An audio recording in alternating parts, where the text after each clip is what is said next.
Welcome back to the Oscar Project Podcast, the show where I discuss Oscar-nominated films year by year. I am your host, Jonathan Eaterberg, and today I'm bringing you an interview with Isaac Bell, Emiliano Bolado, and Madalyn Horcher, three of the creative forces behind the short film Over the Board, which is currently qualified for the 97th Academy Awards. Before I jump into the interview, please be sure to subscribe to the show in your podcast player so you can get all the newest episodes as soon as they are released. If you like the interview and want to hear more, please consider leaving a rating and review in Apple Podcasts or Spotify. Isaac Bell started off as a childhood model with his twin brother Elijah before the pair transitioned into acting. The brothers also run their own award-winning production company, The Bells Entertainment, to showcase the future of filmmaking for generations to come. Emiliano Bolado is an independent filmmaker, writer, and director from East Los Angeles, whose early life in a vibrant, diverse community ignited a passion for storytelling. He aims to create films that resonate emotionally with audiences and offer a fresh perspective. Madalyn Horcher is a versatile actress who made an early impression with her breakout performance in Grace Point. She also starred alongside Tom Cruise as Sergeant Leach in Jack Reacher and has many television credits to her name. They joined me on the podcast to talk about their short film Over the Board, which is currently qualified for the 97th Academy Awards. Isaac, Emiliano, and Madalyn, welcome to the show. Thank you for having us. We're a pleasure, pleased to be on with you. So your film tells the story of two long-lost twin brothers, one who is in prison and the other who is a top collegiate chess player, as they begin to build a relationship after being separated at birth. Where did the idea for this story originally come from? Well, it started with some good research, which, as a writer, I think is always when you're trying to both piece a story together and create a world that's authentic and that you may not be so familiar with. I myself don't play much chess outside of knowing like the names of the pieces and where they go on the board, kind of thing.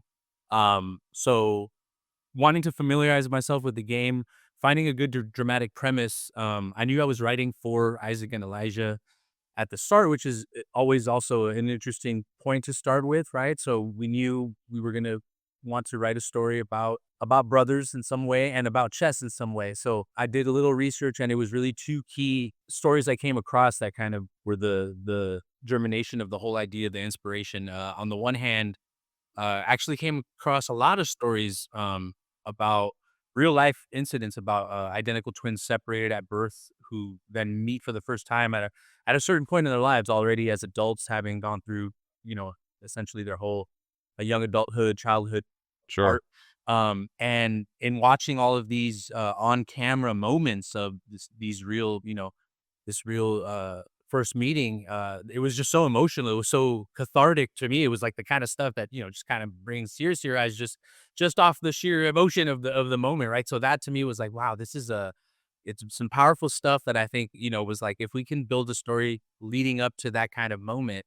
And then the situation with the chess, I was doing research and came across some interesting news stories about prisons that use chess to rehabilitate the prisoners. There's a whole chess league now that's fairly Oh, wow. recently started, being like an actual international online chess league amongst incarcerated people.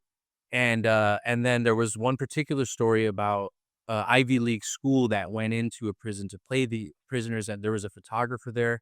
I forget his name at the moment, but he took some photographs, and they were so striking to me. Just this kind of dichotomy between inmates with, now at this point in their life, no future essentially, and Ivy League college kids with a bright future, right? And so to me, Right. that seemed like there was one shot in particular too that I remember coming across of just two hands. We couldn't see the faces, but it was just two hands through, adjoining cells playing chess. Like the board is outside the cells, and they have to reach through the bars to play chess with each other. And I was like, man, this is like just visually just very striking stuff. So that's really where the story kind of started taking shape and finding obviously the two opposing kind of characters and that were going to inhabit this world and how they both represented kind of like that yin and yang, or the two opposite walks of life.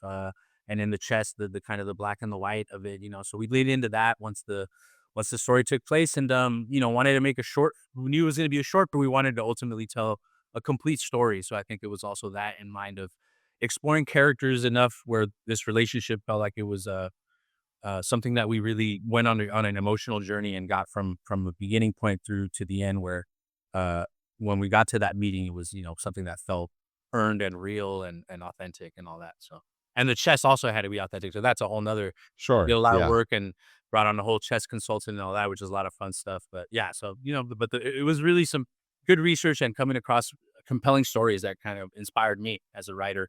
And I think that helped to get it all going. Yeah, that's something. If you get the chess wrong, there everybody's going to come after you online Oh, and man, tell we you even everything could is do that that. you got wrong. So, shout out to Joe Lee, our trusted chess consultant. We from the beginning knew we had to bring him in because, again, the idea was with both of the players for them to be at a certain level of play that was, had to be credible within the chess community. And so, we needed somebody that knew that language, knew, what Yeah, that looks like. And Joe was the guy that really helped. And the twins really had their work cut out for them. Luckily, they do play somewhat. So I think that helped because they essentially had two scripts, the chess moves for each scene and which were, we essentially scripted out entire matches from, opening move to the end game for sure. each of the three scenes. So they had to memorize quite a bit. And, that was part of the challenge to make sure it was all anybody with the eye for the game that really scrutinizes the moves. Hopefully, that all that pays off because we put in all that, we took all that into account. Yeah, Yeah. for sure.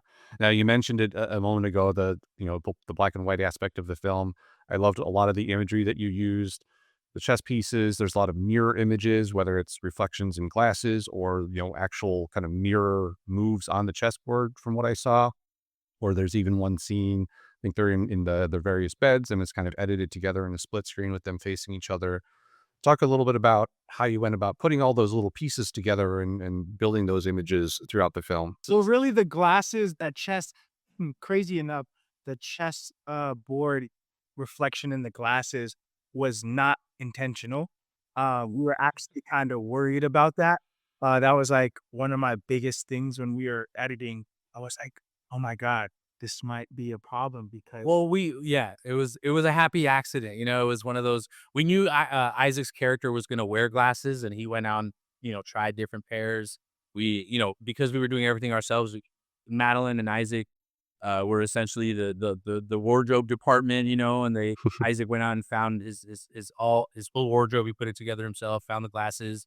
We went through several pairs, but we, trusted our DP Elias on the day of where he didn't raise a red flag about it, and it became something like, okay, I was mostly worried about if that was going to be like a distraction for his performance, but Elias, he never gave me like a reason to worry, and I trust him completely. So as far as that was definitely something that was kind of like one of those, unplanned now things that Yeah. have asked us about, but not and officially we were kind of going with it's all part of the plan, obviously. Right, right. Just own it at this There point. are no accidents, right? No, but that was but as far as the black and white and everything, and the aspect ratio, and we knew we were gonna go in the Academy ratio. There was about for me at the beginning when we talked to Elias when we were doing our kind of pre-biz stuff and pre-production, I was about like we were about like 85-90% sure that it was going to be black and white.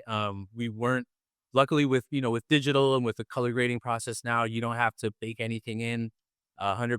We didn't even work up a LUT necessarily, but we dressed and as from a production design standpoint, the costumes, the palette that we created, and Elias, was aware of that was most likely how we were going to go. So he definitely knew what he was doing from, with the lighting and the setups. And even as the scenes progress, we're getting a little starker with the lighting so that when, if we were going to go 100% black and white, it was going to be something that would translate well. So it was definitely taken into strong consideration. And once we worked with Dino, our colorist, I think it was really like on his first pass of a black and white grade that we were like, oh yeah, the color, at the end was also decided in the editing room, in the like kind of something that came as in the moment, kind of trusting your gut, going with the inspiration that in that moment. And so but yeah, with everything else, it was, going, we knew, I think for me as the director, there needs to be a motivation from a story standpoint, to do things, not necessarily because it looks pretty, right? I've Right. always been fond of black and white. I think it lends an air of like surrealism to any ordinary image. So, but I think the decision came mostly from the idea we were going to go into Elijah's character's world, who, a prison is a very stark environment. It's essentially, a life and death kind of situation in there. Uh, and the mentality of surviving in that kind of place when, he's the kind of kid who just made a mistake and is not really, somebody who's mentally, he's had to, survive. So it was mostly from that standpoint, feeling like we were going to bring the audience into that world. And then kind of realizing, when we start analyzing it closer, it was like, oh yeah, well, there's the black and white of the pieces and the board. The board is comprised of, it's a square within squares, right? And but we also knew that because we were going to have essentially a very static and still film where the majority of the action is playing out at a table with our characters sitting down.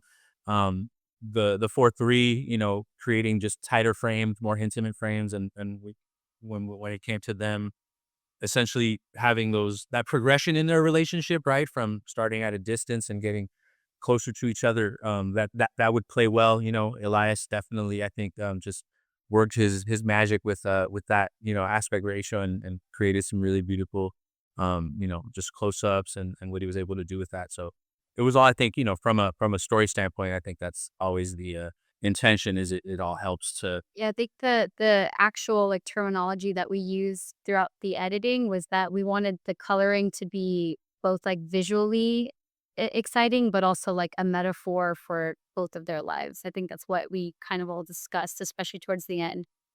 Because I think there was a debate on whether or not we wanted to include color towards the end. I think that was one of the things that we were talking about. And then we were just like, yeah, let's just put it in there because it makes sense for the story and it makes sense for their characters. And Towards the end, I mean, if I don't know if this is a spoiler, I don't see. Okay, yes, spoiler. Okay, yeah, we don't want to give away the ending, but yes, the use of color was also, again, motivated. It was, we were all in the editing room together, and it's always, I think, I trust your collaborators and always throwing around, ideas and possibilities. And that's what's nice. I think that's what's fun, is you're able to try things. I myself am like, I won't know until I see it. You got to see it, and then you trust your, Right. knowing like that's the right call. Let's go with that. And so that's kind of, how it all came together. But yeah, that was, it's all a part of the process. Fantastic. And thankfully, we live in the age of digital where you can do a lot of that Yeah. in post-production, and you don't have to plan way ahead. So, and you taking can events make that adjustments. was definitely a luxury, and we. well, Yeah. and he was so great too because when we were like, as he said, like looking for the wardrobe and everything, he was like a kid in a candy store. We walked into the lanes of all the prison jumpsuits and cop stuff, and he was like, "This would look good in black and white and color. Oh my gosh, I love this one. No, I don't want to go with orange." And he was just like showing all these different things. So it was so exciting to see how excited he was to kind of play with the idea of doing it in black and white and color because, Right. like you said, you don't have to like set your sights on one thing. You could be played with a lot. So it was really fun. So One of the parts is like getting to walk through that wardrobe warehouse, costume warehouse. I mean, that's the movie magic, man. We're playing make believe here, but it's yeah, it was a lot of fun. And I think also with the black and white, another thing was that we talked about too is, we're at a point now where a lot of filmmakers are that, I think that convention has long been broken, of kind of going mixed media with it. And Yeah.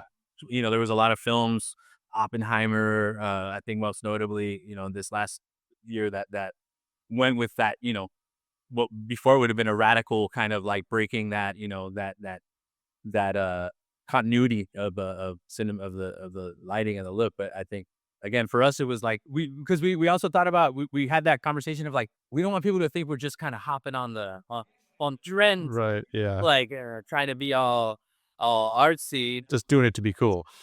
But I think we ultimately, it was the story that motivated all the decisions, and feeling like that was the strongest way to communicate, those elements that we wanted to convey to the audience. So I think, yeah, everything is for us was, we talked it over, but that's why we went with what we did.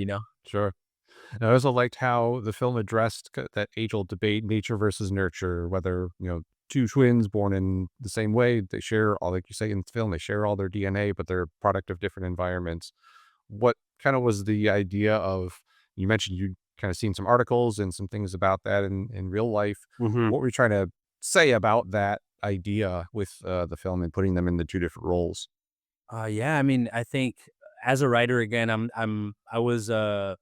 come from a literary background. I was an English major. I studied Me too. yeah. So I come from just studying the canon. I think as a writer, as a storyteller, I'm an Aristotelian at heart in the sense of I believe in, a three-act structure and the idea of exploring a theme through characters to character-driven stories. And I believe that's ultimately where it starts. So I think for me, it was finding the characters. And once that theme was kind of already making itself felt of the black and white, it was all just with the chess and these, that stark contrast. It kind of just started leading me in that direction, I think, subconsciously from the start. And then once I, started thinking about these characters, that seemed like just an interesting, like I said, kind of even from that initial photograph of these two, people from completely opposite walks of life. I also did a lot of research on twin psychology, which was fascinating. There was again, I forget this woman's name. She's a PhD in psychology, specifically twin psychology, which is an identical twin herself. And basically, it was talking about the bond between identical twins who, even though in cases where they've never met for, many years in their early life, still have like similar personality traits, Sure. even like end up dressing the same and the way they do their hair or style themselves. It's like this almost kind of a supernatural, invisible bond kind of. They have superpower, like Wonder Twin thing, really, yeah. So that to me was fascinating. Again, the idea that in from the chess standpoint, that essentially to the closest thing to living clones, meaning you have the same DNA. So theoretically, meaning you have the same inherent potential.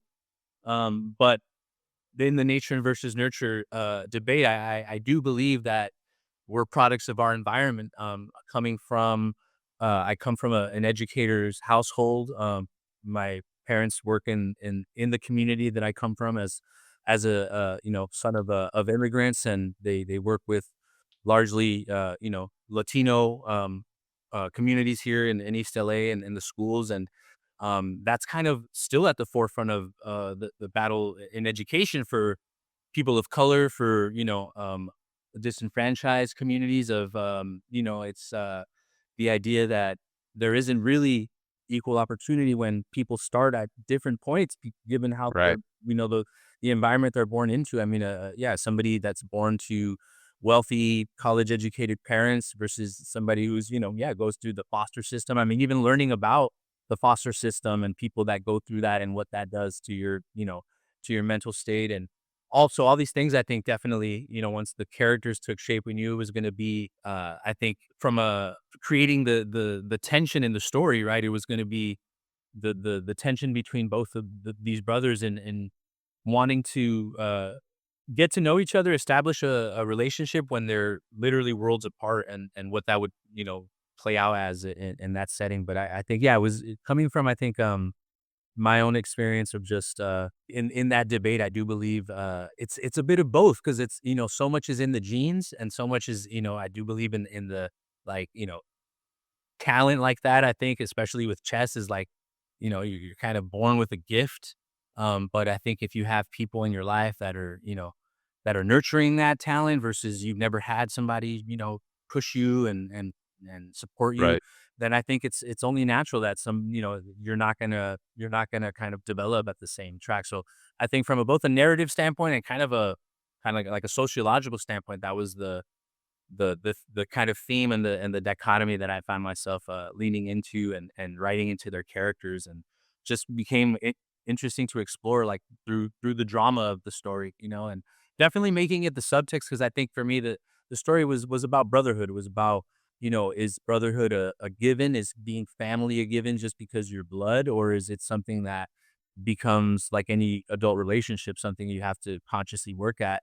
And then how does the versus nurture thing play into that? And with, then the chess aspect. So yeah, for me, it's just starts with creating the characters and finding who these characters are as individuals, each of them with their own lives.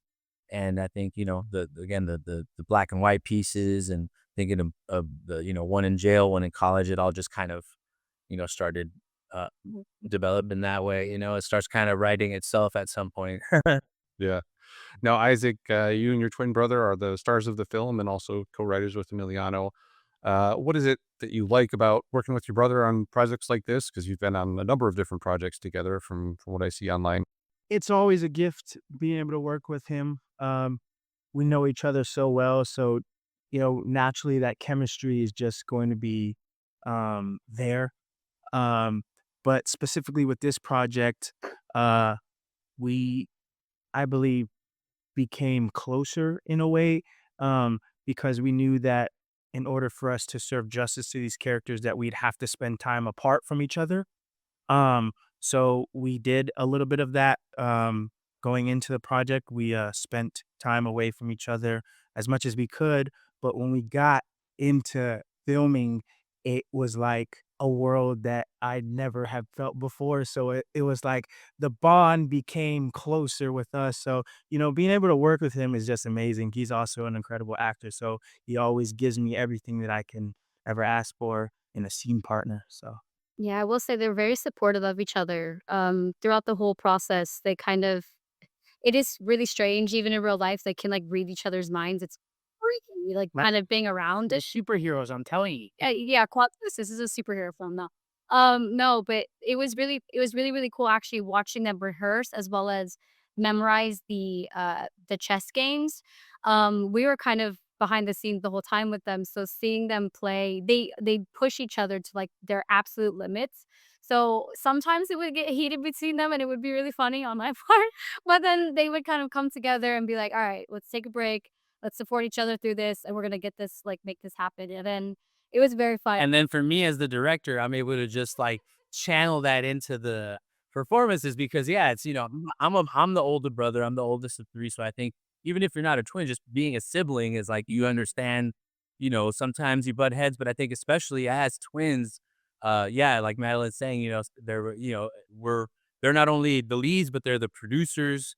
So going the independent route, going kind of full guerrilla style. We're doing everything ourselves. So filmmaking is not a smooth sailing endeavor as I think anybody who does it knows. So there's moments where tensions flare, emotions, are running high, and yeah, but I think as twins, there's like that almost invisible, just you could see when, or just when the way they speak to each other. But I think what was fun as a director was being able and also in the writing process, knowing that I could kind of craft these scenes that they would be able to sink their teeth into, and I think hopefully from a subconscious standpoint, kind of lean into that. So I think for me that tension, especially between the brothers in the film, is I think in that second match to me is where it really ramps up, and that was a lot of fun to do because I could feel a bit of it all felt real, but afterwards, it's all love between these guys. So they're true, pros in that sense. And I can only imagine as at facing your actual brother. So yeah, hats off to them. And just watching him perform the second match was fascinating. Yeah. Because I obviously got to see some of the behind the scenes work that he did for character development. And um, he studied a lot of the chess hustlers in the parks in New York. So that was just fascinating being able to see him, improvise a lot of the things that he took from these actual chess street hustlers. Um, so, Watching him slowly grow his beard out. exactly. I was never like the way I measured with it. Yeah. And Isaac as well. I mean, for me now, this is our second film together, but we go back to our teenage years just as friends, playing basketball and growing up. But knowing them on a personal level, as friends, it's watching them get into character and the way they developed and got into their characters. I mean, Isaac as well with the glasses and the clean cut image and his very very articulate kind of the way we wanted to also in the way we wrote the dialogue and the way they developed it and made it their own was a lot of the fun part because I'm like seeing it as wow, you guys are really playing other people right now. So, but yeah. The people who actually know us know that those two guys are not us. That's all that was. Right. Yeah, so and you mentioned a few minutes ago, nothing's easy on a film set for sure. Obviously, you have relatively simple in terms of a single setting for the most part, only a couple main actors. But what were some of those other challenges that you faced getting this film to from beginning That's to end? Madeline's favorite question. It is because just from like the pre-production standpoint, there were a lot of gaps in our knowledge that we didn't even know we had to prepare for. For instance, COIs. I don't think any one of us. I was like, "What's a COI? Am I lost here?" I like had to Google everything along the way. But the blessing of having such a great team is that we all kind of just supported each other through that. And one of the hardest things that we had to face was not only did we have to rent gear that collectively like cost more than our lives, we also had to deal with the hurricane that was potentially going to harm that gear. And we had a lot of rentals. We had costume rentals, we had gear rentals, we had prop rentals. And, as starting out filmmakers, we don't really have a lot of leverage when it comes to that. So we're these little guys against these massive rental companies who like don't even know who we are, excuse me. And so when this hurricane was happening, our DP Elias, he was like, "Guys, we cannot shoot throughout this. Like it's too risky. We can't put stuff outside. Like we need to come to the consensus so we have to push our shooting days." We were like, no, we all of our money that we saved that for and make this film is We only had enough money to shoot 3 days, and how are we gonna make us? Savings are on the line, and we're all just kind of looking at each other at 9 o'clock at night on the brisk of this like storm that we're supposed to prepare for. And we're like, okay, how is this gonna work? So all eyes were on me because they were like, hey, can you just talk to the rental houses and see like what they'll say? And so I was like, yeah, yes, I can do that. I'm a what was it that it wasn't that simple. It was all on Madalyn, and I did tell her. I was like, Madalyn, you tip our caps. You got to work your charm, like that. You, you're an actor as well. She's one of the most talented. So I'm like, you gotta, yeah. Who's gonna say no to, So I ended up just calling everyone and I put on the like the professional cutesy girl voice and I was like, "Hi." I give away your seats. But yeah, so I reached out to everyone and they were so kind and so generous. And I think that, because the strike was happening and everyone was kind of operating on like what is like a skeleton crew, they were lucky to be like, "No, we're happy to have business. We're happy to like work with you." So thank God that they were able to stretch our time significantly for us to kind of fit all. the stars always have to align a bit, It, in a production to pull it off, and yeah. especially when I don't think there's ever enough time or money, but those are always problems. But it's funny what you said initially with the simple setup. I think that was also a challenge in itself. I think actually for me, thinking about it from the script to now having to film it, because then for me as the writing process is its own thing. I think when you're a writer director, I've heard other writer directors talk about their process, and for me it's similar in that you have to focus on just the writing first, and then when the writing's done, then you think as a director and think about now you have to shoot this and make it work with the camera and the actors. And so we knew again that the film was going to be essentially just the two actors at the table, much like a play. But we didn't want it to feel like a play, and that there's no movement and no sense of energy, and flow happening. So that I think was a challenge in itself. In talking with Elias, we did a lot of rehearsal. We actually right here in this house ran the first table read and the first rehearsals. And for me, it was working with Joe, our consultant, to really sculpt the flow of each scene so that the chess seems realistic, but knowing that we don't have the time to realistically show like how long a real game lasts. Knowing that what's driving the scenes primarily is what's happening with their characters, in the dialogue and their encounters, and how even though we're static or just in this stationary position, we can still create a sense of movement and kind of energy that's building in these scenes. So that's where Elias, with the way he framed everything, when you go to a close up, working with our editor Audrey, and really dialing in the rhythm of each scene and how we're cutting, and then with Andrew, our composer, who was the kind of the final touch on.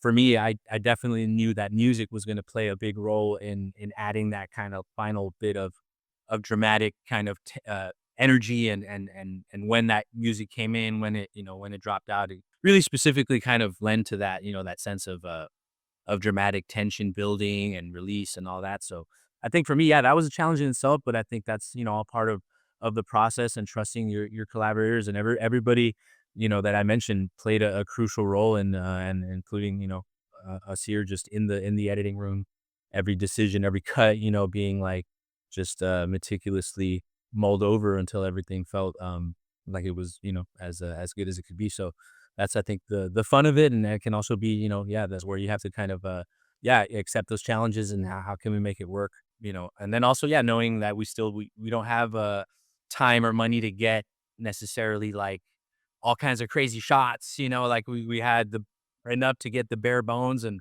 we're gonna have to be able to make that work, and work a little magic in the editing, Sure. and yeah, but that's the process, trust the process. For sure.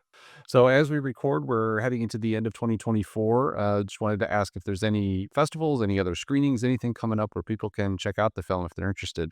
Yeah, we're still early into our festival run. We kind of started at the end of this year. So we have a few big announcements that will be coming up soon, like Sundance, hopefully, fingers crossed, and then also the shortlisting for the Academy Awards, fingers crossed, God willing. But yeah, we'll be having a bunch of festival runs this upcoming 2025. So Our most recent one we're in official selection for the Sweden. Sweden. Yes, we just Yeah. got accepted to Stockholm City Film Festival in Sweden. So if you want Excellent. to take a vacation there, It's still waiting on a lot of announcements for 2025. We do have the film on a private Vimeo link. If anybody is eager to see it, you can reach out to us. We'll provide all our info either on Instagram. If you find any of us and send us a DM, we can, happily send it to you, and anybody who wants to see it. And hopefully in the festivals, give more people opportunities to see it. And yeah, here's hoping, for a continued, success in the festival run. But yeah, anybody who wants to see it, just slide in our DMs there. Sounds good. Sounds good. Well, I have a couple of questions not specifically related to the film, but before I move on, is there anything else you want to touch on about Over the Board? I'm just extremely grateful to be able to make this project with this amazing team.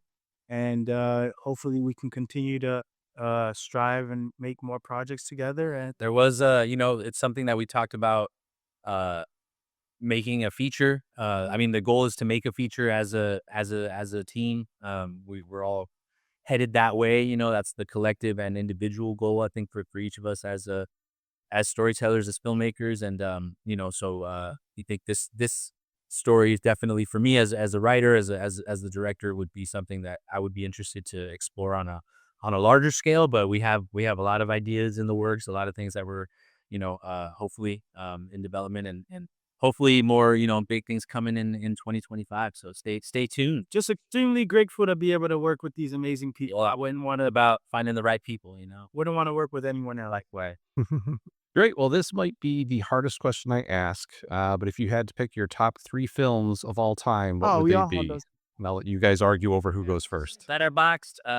Yeah. Do I want to go first? Yeah. Okay. Well, obviously, I mean, this is gonna sound crazy, but my number one movie is Peter Pan, J.M. Barrie's original cartoon version. I'm just fascinated with his world and just who he is as a child, because he's never gonna grow up. And I kind of feel that same way, that childlike mentality, but also in a grown-up body. Um, that's classic. It is a classic. And then my second favorite movie is Malcolm X. Um, Denzel Washington has one of the most striking performances I've ever seen from an actor in that movie. Chasing you, Denzel. I will be right there. Somebody's got to carry the torch, man. Is that and the third has to be A Streetcar Named Desire, Marlon Brando. He's the profound god of it all. He's the one who started it. So yeah, and then I would say for my brother, it would probably be Peter Pan, obviously. Rebel Without a Cause. And then I would say a toss up between Malcolm X, and A Streetcar Just Like Me. Okay, all right. Hey, you guys know each other well, then, because I hope you got those right. He about to. Oh, that's him right now. Look, he's texting me. It's Madalyn. No, you phrase. I mean, I don't think it's strange at all that you have an animated film as your top. Because for me, it's Princess Mononoke. Oh, beautiful. Hayao Miyazaki is I think the genius of our time.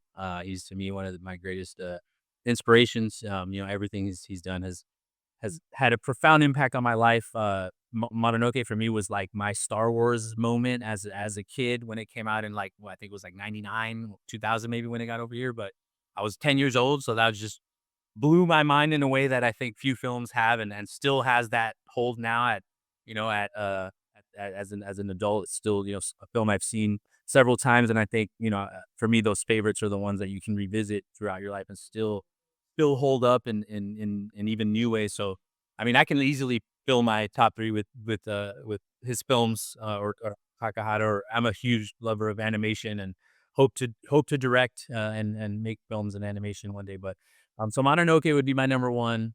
Number two, I have Fallen Angels, Wong Kar-wai. I came across his work like maybe 3 years ago, very, very recently. What feels like for me, that was a pivotal moment as a director. It changed a lot of the ways I saw, filmmaking done, and just his nuance and ability to communicate emotion and mood, and the way just he crafts his films on each of them. He has quite a filmography, but I think Fallen Angels for me just has that special magic that just resonated with me. But again, I could easily list, 2 or 3, 4 other of his films. And then third, I'd have to say Seven Samurai. And so my Instagram handle is Akira Zapata, which is a tribute to both Akira Kurosawa, Akira the animated film, which could also be in that number one spot, and my surname for Emiliano Zapata. But yeah, Akira Kurosawa. My father showed me his stuff when I was still in high school. For him was his favorite filmmaker, and that was just like also incredibly eye opening. Just I think anybody who's making films, if they're not already familiar, should definitely check out his work. And it's just something that the master we can all learn a great deal from. And again, I easily list any of his films in that. For the Samurai, I Sure. caught it in New York over the summer in the 4K restoration, which was beautiful. So I think watching it again just kind of reminded me, and watching it in the theater for the first time with people was incredibly special because it reminded me of how funny it was. Actually, I think most of us, I especially the first time, you resonate with like the weight and the violence, but there was a lot of humor in that film that when you hear the audience laughing. I think now as a filmmaker, especially, that why we're hoping to make films in that tradition of like making things that people watch in a theater, that the collective experience, I think is the most magical part, I think, of what we do, and ultimately it's to get people to watch it. And I think it's always a little more special when you watch it in a dark room with other people, in real time. So I hope that, we hope to contribute to that tradition of filmmaking ultimately, I think. For me, I kind of base the movies that I enjoy watching just kind of like what I really loved during my childhood. Which is funny enough, To Kill a Mockingbird, like God, that movie was so riveting. The book itself, as well as the movie, were just like, oh my God, tear my soul out. But that one was really great. I loved To Kill a Mockingbird. This was because growing up, I used to watch this movie all the time, which was My Cousin Vinny. She won for that. She did. Yes. Yes, she did. Yeah. That was a New York great film, Joe Pesci. And she was sitting right next to me in the public library. Wow.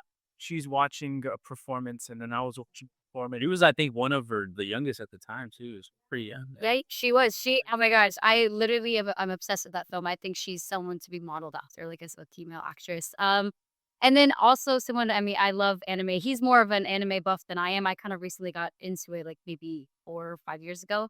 But Spirited Away. Like getting right from that film. It's so beautiful. Like literally every single time I watch it, it's just like the first time. I'm actually maybe planning to get a tattoo of it soon, so I'm excited. But yeah, those are my top 3. They have so much emotion. It's so beautiful, and every time I watch them, it's like the first time. Absolutely. Excellent choices all around. Can't argue with any of those.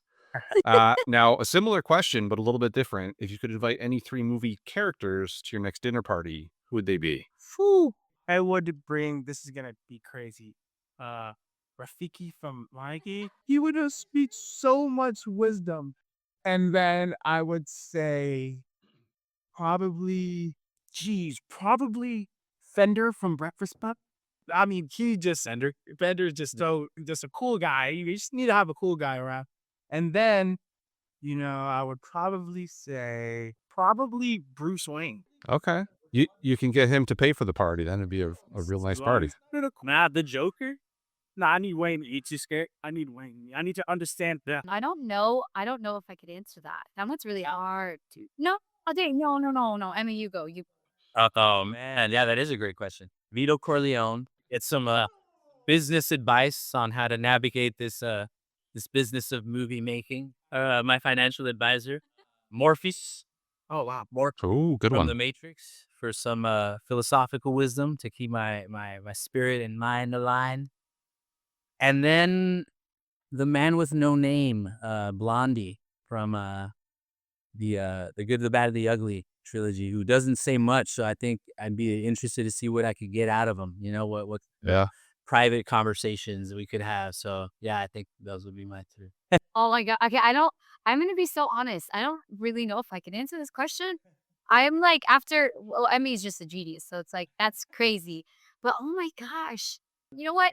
All of what they said, I'll just and in the side comments, I'll just take all of them. I was gonna go with honesty too if I want to just have that was like again the English major in me, but if I just want to have a good time and depending on where the conversation is being had, I might do Jules and Vincent from Pulp Fiction and maybe Mr. Pink, Buscemi or who was Buscemi, Mr. Brown or Mr. Pink and Reservoir Dogs. I forget, but you Yeah. could easily just three of Tarantino's characters because Sure. his conversations are so fun. Yeah. Oh my gosh, that Definitely. that really got me. I must think about that one. Sounds good. And again, similar question. If you have any books that you could recommend that you've read recently or really enjoy, could be fiction, nonfiction, and don't have to be related to movies at all. The Alchemist. Get out of The Alchemist. scene. That book is life changing. Oh The my- Alchemist. What have you read recently though? I read this. I'm reading this book now called The Sedona Method. It's really fascinating because it's in a way it teaches you the art of like letting go and how emotions aren't really something that have to control your life. Like as actors, we always assume that like, oh, I have to be emotional. I have to like have access and tap into these things. But it teaches you the art of like tapping in while also being able to step away, letting go and releasing. It's really fascinating how to kind of integrate it into your life, but also how it can be a really like great thing for actors. But for if it is for someone who is just acting, another book I've been reading again is just like The Actor of the Target. Really I'm very like into the just educational stuff. Just my fan favorite, Harry Potter. Yeah, I'm not Harry Potter. Always a good For one. the holidays. Man, for me, it was actually it took me back to what it was growing up reading Harry Potter, going back to earlier last year, or was it this year? No. Well, after Dune Part 1, I started reading the Frank Herbert books, so I tore through all 6 Dune novels, which I had never read. And I'm kind of glad. I was almost like, man, I can't believe nobody told me about these, earlier, but I was glad I kind of read them when I did because they pulled me in a way that I don't think I'd experienced since like being a kid reading Harry Potter, Lord of the Rings, and they're great. I mean, again, as an English major, I'm always, getting lost in fiction. I love just escaping reality into fictional worlds. So I'm usually reading some type of, grand, and I tend to gravitate towards like the epics but for recently, I finished the Dune series. I'm almost caught up with, Berserk, the arguably the greatest manga of all time by Kentaro Miura, R.I.P., who passed away not too long ago. And Berserk, if anybody doesn't know, is unlike anything I think you've ever laid eyes upon. So a work of creativity and just scope of that few can compare to. So I'm almost caught up with that. And every time I sit down, it's just it's just a treat. And then I just finished Rumblefish, as he hadn't, but the novel.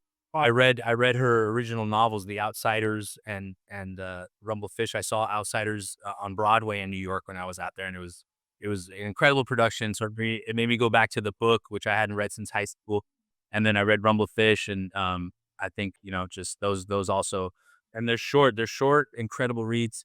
Highly recommend. And also on the plane too. I've been doing a lot of reading actually. I'm happy. I'm happy to say that though. It's been like I think it's just naturally just looking for that inspiration. But on the plane, I went with my band to Nashville, and on the plane ride, I bought and read Shane. I don't know if you guys ever seen Shane, the classic western, but I read It's my middle name. the original novel, and it was like, man, it honestly made me think if I ever get a chance to remake a classic, I think I might have to say Shane because I had never seen the film.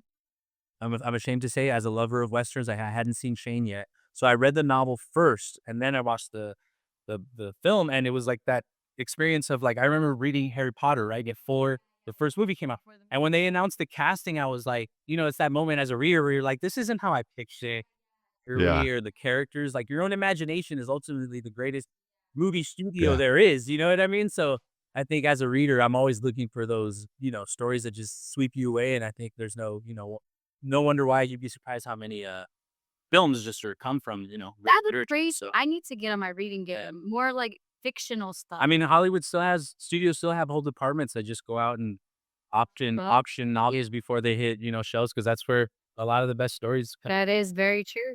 Well, and lastly, before we wrap up today, do you have, or what other projects do you have lined up? Here's your opportunity to plug whatever you're working on and also drop your social media handles. A couple of you have done so already, but where can people follow you to keep track of what you're working on?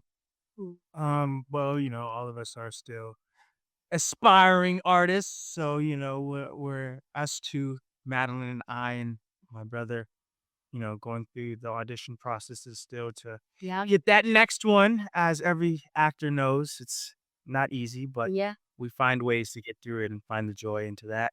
But we have a lot of things in the works that Yeah, just again, the goal is making a feature film.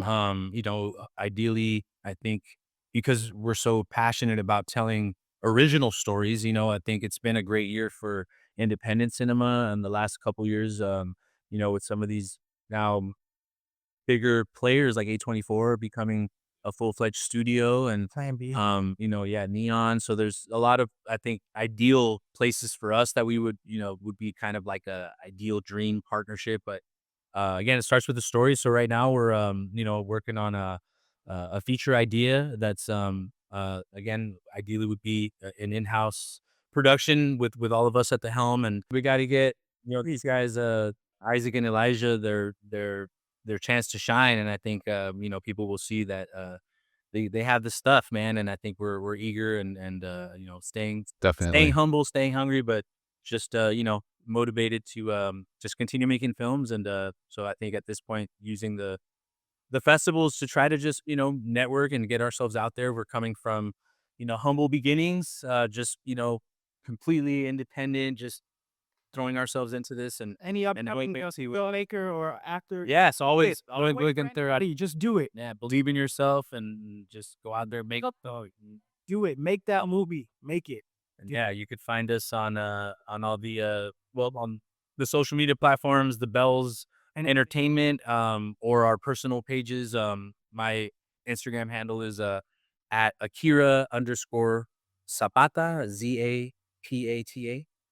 So again, my personal social media handle, Instagram. I don't have anything else other than Instagram. It's Isaac, ISAAC _ BE11. Get the 11 for the L. Zorro. And then Tricky there. Elijah's is Elijah.Bell3. And then mine is just my name at Madalyn Horcher and then 95. Wonderful. We'll put some links to all of those handles so people can follow you and keep tabs on what you're working on. Thank you so Well, Yeah. Madalyn, Isaac, Emiliano, thank you so much for the time today. Really appreciated you sharing your film and sharing all the stories and the incredible conversation about how it was made. Thank you for having us, man. It means a lot. We really enjoyed this. So yeah, thank you for your time. Thank you for watching, and enjoying the film. That's, I think, for us the best reward, at the end of the day is people connecting and, So thank you for One message to the world before we go: spread love. spread love and creativity. believe in take a chance on original stories, on new voices. Let's get some new voices out there. A lot of people that just need an opportunity to share their stories. And, I think the world will benefit from that as well. But thank you again, and So much. take care. Happy holidays. Thank you again to my guests today, Isaac Bell, Emiliano Bolado, and Madalyn Horcher. Their short film, Over the Board, is qualified for the 97th Academy Awards. The Oscar Project podcast is written and produced by me, Jonathan Eaterberg, with editing assistance from Joshua Eaterberg. If you want more movie coverage, check out the Oscar Project online at theoscarproject.substack.com, and be sure to come back for my next episode, where I will be speaking with Nebojsa Slepčević, director of the short film The Man Who Could Not Remain Silent. Until then, I hope to see you at the movies.